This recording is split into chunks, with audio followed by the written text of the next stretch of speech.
ഇന്ന് ഹെൽത്തി ആയിട്ടുള്ളൊരു ബ്രേക്ക്ഫാസ്റ്റ് റെസിപ്പിയാണ്. അതിന് വേണ്ടിയിട്ട് ചെറുപയർ തലേ ദിവസം വെള്ളത്തിൽ കുതിർത്തെടുത്തിട്ടുണ്ട്.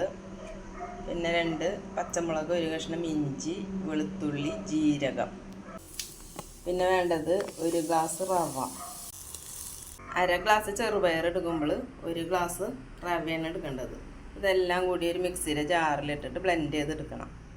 അപ്പോൾ നമ്മൾ തലേ ദിവസം കുതിർത്തി വെച്ച ചെറുപയർ ചേർത്ത് കൊടുക്കാം.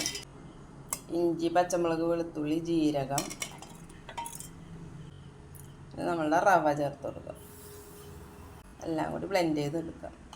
അപ്പോൾ നമ്മളുടെ പ്രോട്ടീൻ റിച്ച് ആയിട്ടുള്ള ദോശമാവ് ഇവിടെ റെഡിയായി വന്നിട്ടുണ്ട്. അപ്പോൾ നമുക്കൊരു പാത്രത്തിലേക്ക് ഒഴിച്ചു കൊടുക്കാം. ഇനി നമുക്ക് ദോശ ചുട്ടെടുക്കാം.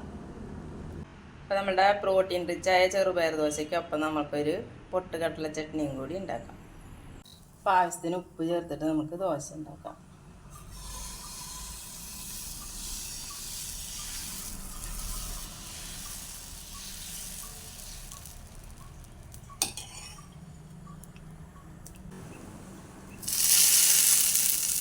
ചട്നി റെഡി ആയിട്ടുണ്ട്. ഇതുപോലെ നമുക്ക് എല്ലാ ദോശയും ചുട്ടെടുക്കാം.